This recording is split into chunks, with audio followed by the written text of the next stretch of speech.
Hello, guys. Welcome back to Sweet and Sour Soccer. This is our Champions League and Europa League, both match reaction, and we're going to do our predictions, which will probably be horribly wrong for the next round.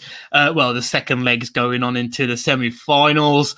Scott, still happy after last night? I mean, I've never been so happy for such an awful performance. If anyone who watches this doesn't know, we're Wolves fans, and we got a very dodgy win last night. I say dodgy because it was a last-minute winner, which always feels good. Yeah, definitely.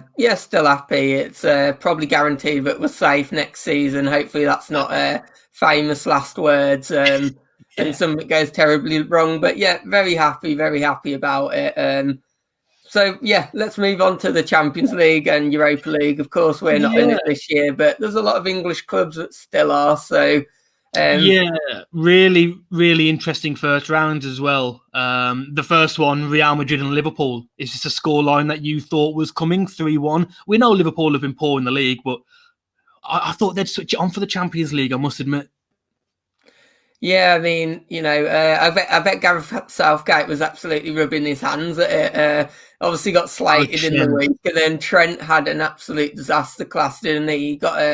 He got turned too often. He got caught out. And I think all it proved is, especially when Southgate's looking at a back four, it just proved why he doesn't want to choose him and why he doesn't have trust in him in a back four for me. There's been talk about Trent possibly moving to the midfield later on in his career because, he is a good ball-playing kind of player. And it could be interesting. It could be one which he could eventually move into that midfield. But going back to the actual match, obviously, the first goal, wasn't it? It was the absolute wonderful ball by Tony Cruz, wasn't it? Just a 50-yard. Or was that the second goal? But beautiful 50-yard pass.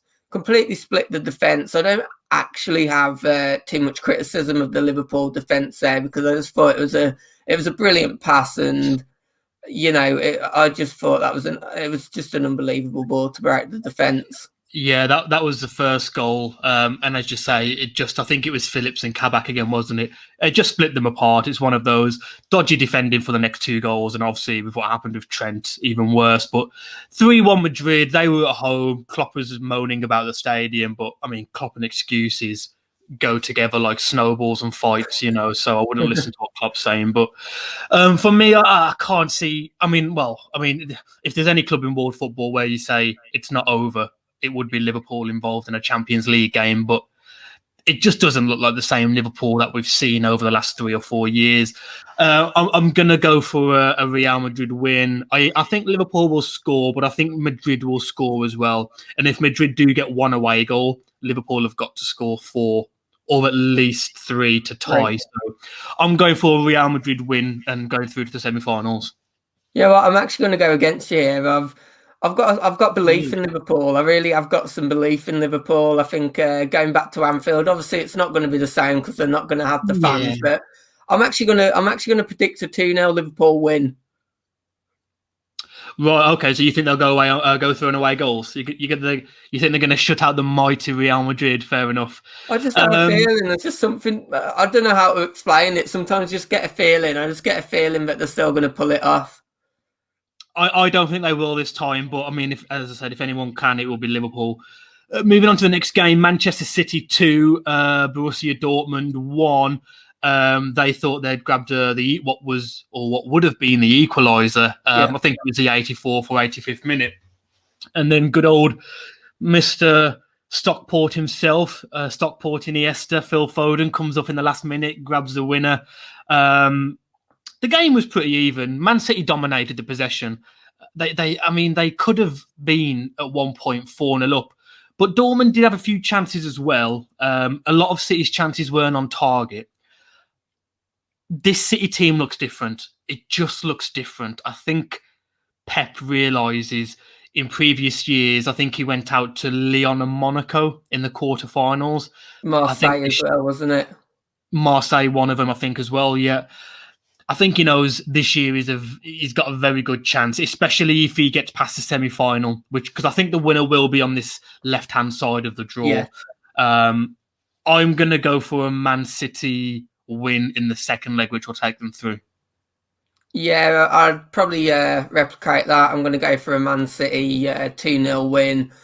Interestingly, though, something to speak about was that the Jude Bellingham incident. Yeah, very unlucky. Ederson. I mean, I've watched it back probably 20 times now, and I still can't see how anyone, or an official, has looked at that and thought, that's a foul on Ederson. I mean, the problem if anything, it's a foul on Bellingham, and you expect if Bellingham had gone down, then you would have expected to see Ederson shown the red card for bringing a player down. Absolutely unbelievable decision. I think Bellingham clearly gets to the ball. He's rounded the keeper, and what a big moment that would have been for obviously Bellingham. 17 years old, playing abroad, Champions League quarter-final. Could have really put him on the map, and so I feel really sorry for him about that because I thought it was a goal. I'll be honest, I thought it was a goal. The problem is, and I agree, it should have been a goal. It wasn't the fault of VAR because the referee blew his whistle before the ball crossed the line into the net. They can't look at it now. That just, again, we say this every time. Old men who don't know what they're doing, but who's brought in that rule that it has to cross the line before VAR can look at it? VAR is there for obvious errors, and just getting justice for the right team and the right players. So again, it that could have changed the whole game because if Dortmund get 2 away goals and then you've got to go back to Germany, it's a different game entirely. So I think City have got away one. And every team needs a bit of luck when you win the Champions League, so that could have been theirs. You predicting a 2-0 win as well for City in the second leg? City, yeah, definitely. Yeah, I think it'll be City in the semi-final. But who will they face? Bayern Munich, PSG. I mean, I chose the wrong game. We decided before the match, I'll watch Chelsea Porto, and I'll let you watch PSG Munich. Yeah, brilliant. Yeah, that was a terrible decision on your behalf, wasn't it? Very interesting with that because it was just goals galore. I don't even know where to start. Bayern Munich had 31 attempts. 31 attempts, Bayern Munich to PSG 6. That's crazy. Neymar had an absolute blinder of a game again. I almost feel like he's one of them that's starting to become a bit underrated now. I think he is up there with the very top, and I don't think people really. I think because he chose to go to France, which people consider an easy league, I feel like that has gone against him now, and he's not really spoke about as one of the top players. I think he's showing it in the big Champions League games.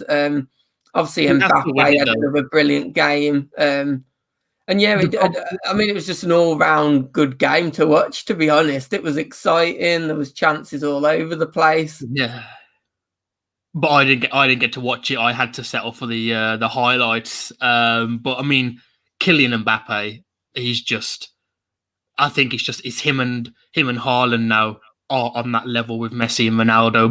Maybe Messi's still on another level because I think Messi's got crazy numbers. I think since the start of the year, there's only been 2 games where he hasn't got an assist or a goal or something like that. It's just, again, crazy numbers. But I think Neymar and Haaland and Mbappe are now on the level of Ronaldo.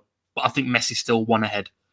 But definitely. I think 3 away goals for PSG. Do you think that does enough to see them through? I have a feeling PSG are going to get through this one. I'm actually going to go for a slightly less exciting scoreline. I'm going to go for a 1-1 draw. Back at obviously the part of PSG's ground part. I'm going to go for a 1-1 draw. I think PSG will actually get through, which at the start I thought Bayern were going to be unstoppable, and I thought obviously before we knew the draw, I always thought it was going to be a Bayern City final. It's going to be an interesting one if PSG do get through. Obviously, they'll be facing Man City, won't they? So that'll be a very exciting game, and it's probably one which I think everyone will have wished that was the final. Yeah, I said this from when the draw was announced to who we knew would meet. The final would be pretty underwhelming compared to the games that would have occurred in the quarterfinals and the semi-finals. I think it's PSG's to lose, obviously. But if they score once, Bayern Munich have got to get three, and they can get three. Don't get me wrong; they're still a quality outfit with the players that they've got, and Lewandowski leading the line. But I think PSG will get at least one, potentially two. So yeah, I think they're through. Moving on to probably the most clear-cut tie of the round, Chelsea-Porto. 2-0 away win for Chelsea. That's, in my opinion, as good as done. I can't see Porto winning 3-0 at Stamford Bridge. I can't even see them winning 2-0 to take it to extra time. I mean, Porto had 12 attempts to Chelsea's 6, 5 on target to Chelsea's 3, but Chelsea dominated the possession. Mason Mount's goal, what a turn, what a finish. What I liked about his finish was he didn't take an extra touch. He took it first time, showed a lot of composure. And then, just as equally, Ben Chilwell's goal. Wow. Yeah, I mean, credit where credit's due to Mount. As you say, he did the turn and it was a great finish. I thought the defending for it was awful, though, if I'm being honest. No, yeah. I thought the defending from Mount's goal was absolutely terrible, to be honest. Why the defenders, firstly, was out of position in the first place. Then why has he gone diving in, trying to make that slide challenge rather than standing the ground? Could have just gone and back Mount up, made him play the ball wide or something. But yeah, I just thought it was one of them where I was a bit disappointed from a Porto aspect. I thought it was very bad defending, but yeah, I mean, going forward, you can only really see a Chelsea win again and Chelsea to get through. If I'm being honest, I'd call this a pointless tie because I don't think there's a winner, and that might trigger a few Chelsea fans. But I think it's a really pointless tie. I don't see either of these getting to the final. I think whoever gets through from Madrid, Liverpool will have a pretty easy semi-final to get themselves to the final. Really? Yeah, I'm not buying it. I'm not buying I know, Tuchel, he's come in, he's done a lot for Chelsea, but there's definitely not a winner. There's definitely not a Champions League winner in this Porto-Chelsea game. Do you not think on a one-off game, we saw what they did against Bayern Munich in the final? I mean, they had players like Drogba, though, in that team, and, Frank Lampard, players like that. Do you not think Chelsea on their day could beat a Man City or a PSG in a final? Anything can happen. An early sending off or a penalty or anything like that. Something it would take something like that, but I just don't see them beating Liverpool or Madrid over 2 legs, especially if Madrid get through. I mean, Liverpool have been a little dodgy this season, so maybe that could come into play. But especially if Madrid get through, as you've predicted, I just don't see it. I think it's just going to be whoever wins this tie will crash out in the semis final. Yeah, I mean that I think that's what the odds makers would have it on. The winner of the Liverpool and Real Madrid set a quarterfinal would probably, you'd think, go through to the final anyway. In terms of a scoreline, I haven't given a scoreline for any of the other games, so I don't know why I'm going to bother giving one now. I think Chelsea will probably get something like a 2-0 win again, because I think Porto are going to have to go all out. You never know, though. This is a Champions League. I mean, look at what Tottenham did to Ajax in the last 10 minutes in their semi-final all those years, 2 or 3 years ago. So you never know. Champions League nights, under the lights with the music. With the fans, it probably would have been a bit different, but I think it'll be a Chelsea win. I'd probably just mirror the scoreline. If I had to give a prediction, I'd say 2-0 again. I'd probably go similar, to be honest. And I'm still backing City for the overall winners. Just quickly to finish off, I still believe City have got it. Did I give a prediction in a previous video? I think you might have gone for Bayern. I'm not too sure. To be fair, we only got about 30 views on that video anyway, so I won't move too much. Nobody watched. So I think PSG will win it. I said PSG from the beginning. I'm gonna stick with it. We'll delete the previous video. Let's move on to the Emmerdale Cup. Arsenal versus Slavia Prague. I mean, it's just we talk about Tottenham being Spursy. What are Arsenal of the last 5 years? My God. Just a dodgy equaliser. And again, I think the 94th minute or 93rd, just Yeah, what Cedric is doing, why he hasn't just cleared. They had multiple chances and it was coming. They just decided to sit back for a good 8 minutes. The second they got the goal, they just changed completely. Understandable.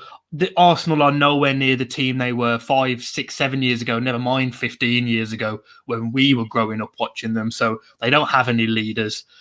Good goal by Nicolas Pepe, come off the bench, done his job. Aubameyang, awful game. again. Slavia Prague are a good team. They've beat They are. Rangers, They obviously beat knocked out Leicester Leicester. before. What do you think? Well, I mean, going back to the game, obviously Lacazette had a big chance as well, didn't he? Which he got through two a one-on-one, yet two of them. As well. Nicolas Pepe, he's starting to get the plaudits, isn't he? Now we'll start obviously his second season with Arsenal.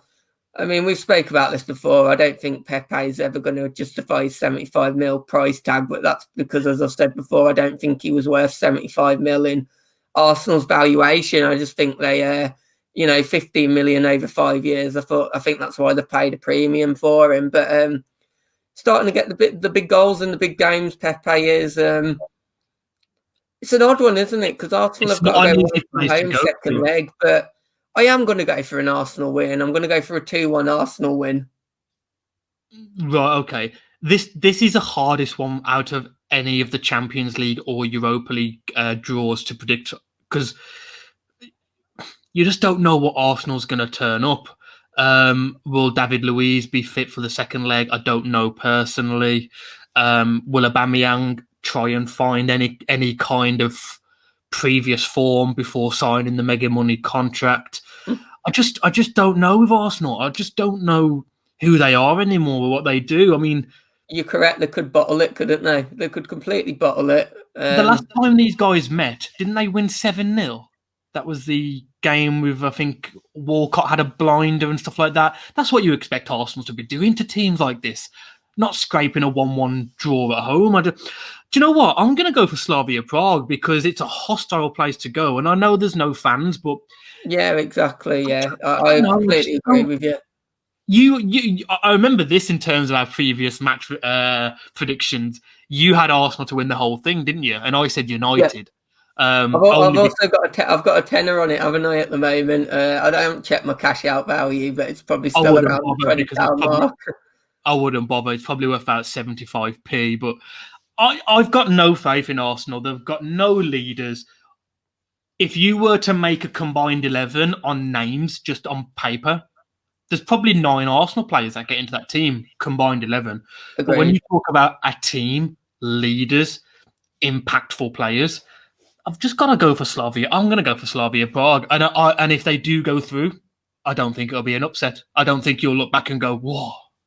Well, obviously, I have gone for Arsenal, but I did say I do agree with you that I could see Arsenal bottling it. I mean, I don't know. Is there something in the water in North London at the moment? I mean, obviously Tottenham completely bottled it in the Europa League, and now we saw Arsenal on road to do the same. I mean, I don't know. Is there something in the water in North London? But it's just making these clubs complete bottlers in Europe, and they're not just bottling Europe, are they? They're also bottling the league this year. So who knows? Maybe they do need to check what's in the water in North London. They need to find out what Chelsea and West Ham are drinking. I mean, that's enough said on Arsenal because I don't think they deserve any more time after a performance like that.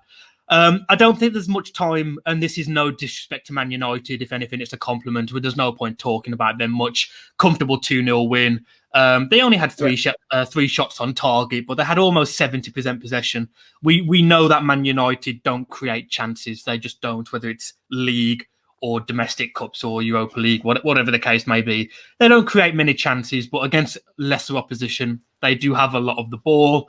It took an injury time penalty from Fernandes to give them that little bit of a cushion.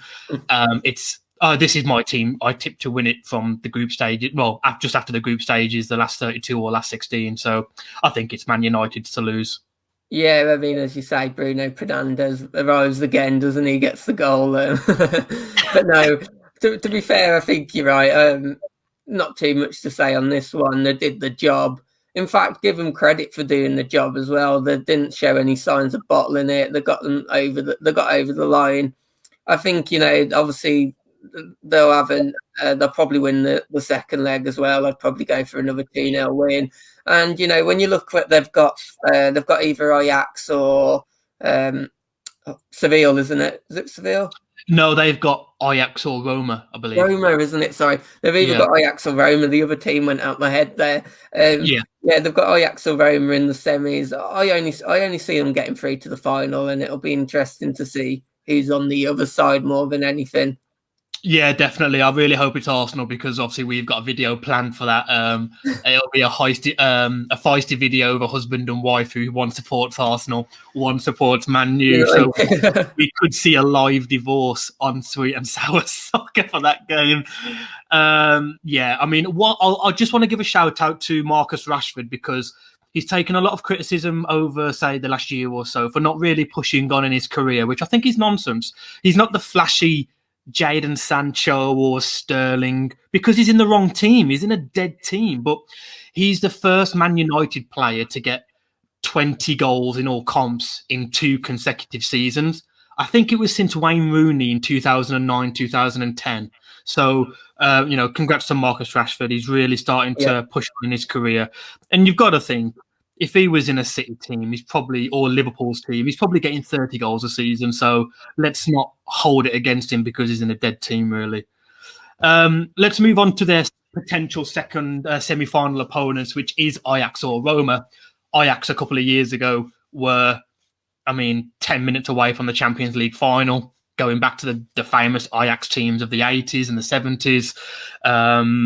And now, obviously, they're currently losing in the Europa League quarterfinal, and that's a problem when you've got a big team in a small league, and you can dominate domestically, but if you have a good season in Europe, we see it so many times, whether it be Roma or Ajax or these types of teams, Deportivo in years gone by, Dortmund when they got to the final. Look how many players they lost to Bayern Munich. Yeah. They just lost half their squad, didn't they, to Juventus and Barcelona? So 2-1 win for Roma. Not a comfortable win. Ajax actually had a lot more shots, more possession, more attempts in general, but Roma got the job done. Yeah, definitely. It's an interesting one when you speak about that. Obviously, they have lost a lot of their players. It's a hard one for Ajax, isn't it? Because they've got an absolutely fantastic academy setup. Probably the best in football history, you'd have to they love bringing players through the academy. They've obviously got a very good academy setup there. But, at the end of the day, they're playing in the Holland League. They can't offer the money these bigger leagues can. And unfortunately, when they do well in Europe, it is literally just advertising their players to other clubs to go, come and get me. I mean, obviously, you've seen name gone out of head. Danny Van der Beek. Van der Beek at Man U, Van der Beek, isn't it? I knew that wasn't quite right. Van der Beek, of course. Van der Beek moved to United, hasn't really been getting the game time, has he? And there's a whole host of players over the years that have moved on from that Ajax team as well. And it's an unfortunate one, but obviously Roma got the 2 away goals. I see Roma going through on this. I think if it was the other way round and if Roma were at home, is what I mean, and they'd won 2-1 at home, I'd say Ajax have a bit more of a chance. But with Roma getting the 2 away goals, I'm going to go for Roma to get through, and I'm probably going to go 1-1 for the second leg. Yeah, I probably wouldn't differ too much from that. I think it'll be a Roma-Man United semi-final. Just on Ajax, there was talks a few weeks ago of them, the Eredivisie, their domestic league, merging with the Belgian league to create almost a semi-super league, which would bring in, I think, an additional 350 million euros. Yeah, over there's some big clubs, isn't there, like Bruges, Genk. Club Bruges and Genk and teams like that. Yeah, so they'll be fighting with Feyenoord and Ajax, PSV. So it would make it a little bit more competitive. Obviously, still nowhere near the giants of European football and their domestic leagues. But you want to see Ajax are a pure football team. You think of Koeman, Van der Sar, Cruyff, all these types of players. They're the kind of team where if they won something in Europe, not many fans would be disappointed. So hopefully they can get back to where they were many, many years ago. Moving on to the last semi-final, which would be this team that your favourite club would meet in Arsenal. You've got Dynamo Zagreb and Villarreal. A penalty decided this game on the stroke of half-time. Unai Emery's good evening would be meeting Arsenal. That is mouth-watering. What is brilliant for me is that if Arsenal lose in the semi-final or the final, it's brilliant, because if they lose to Unai Emery after the shit that they gave him for so long, and then he knocks them out of the semi-final, if this was a movie, you'd walk out halfway through because you think, oh, it's too scripted. What are the odds that they meet in the semi-final? You just wouldn't believe it, and it actually could happen. So, and then if they get to the final and lose to United, who obviously I'm hoping will get there, or I think they will, then that would be even better. I think losing to United would be worse for them than losing to Villarreal, because losing to Chelsea and then losing to Man U, I guess we both agree that Villarreal, easy to get through, 1-0 away win. Yeah, they got the 1-0 away win. As you say, I think everyone wants to see the Emery Arsenal reunion. And of course, Villarreal have done their part so far. It's just a shame that Arsenal are I mean, you can't say they've bottled it, but they've let a 94th-minute goal go in, and it's casting doubts. I don't think anyone realistically wants to see Slavia Prague, Villarreal in the semis. But who knows? Maybe if Arsenal go out in the quarters, it will save them a lot of embarrassment. Because if Emery does come back after the way the fans got on top of him to get him out, and obviously they've ended up with Arteta, who I think fans are still, there's mixed views on it, isn't there, with Arsenal and Arteta? But I think a lot more Arsenal fans seem to be a lot more willing to give him time than Emery. Perhaps they have their reasons for that, but I think it'll be one of them. I think usually I support the English club in the Europa League, but if it is Villarreal, Arsenal, I think I'd probably just find it hilarious if Emery does knock out Arsenal, even if it would cost me my betting some money. Yeah, I think at any point now, if Arsenal were to lose, if Arsenal don't win the Europa League, no matter where they go out, it would just be hilarious for us, but embarrassing for them. To lose in the quarterfinal to Slavia Prague is a low point in their history. To lose in the semi-final to Emery, wow, to lose to potentially Man U and lose the Europa League final 2 out of 3 years to English teams would be just ecstasy for me anyway. But guys, that was our Champions League and Europa League match reaction and prediction. Do you completely disagree with any of our predictions? Do you believe that we've got any of them wrong? Do you give Ajax a chance after losing 2-1 at home? Do you think Porto can turn it around? And do you think Liverpool have got the, with their European pedigree, do you think that this is really not that much of a mountain to climb? Do let us know.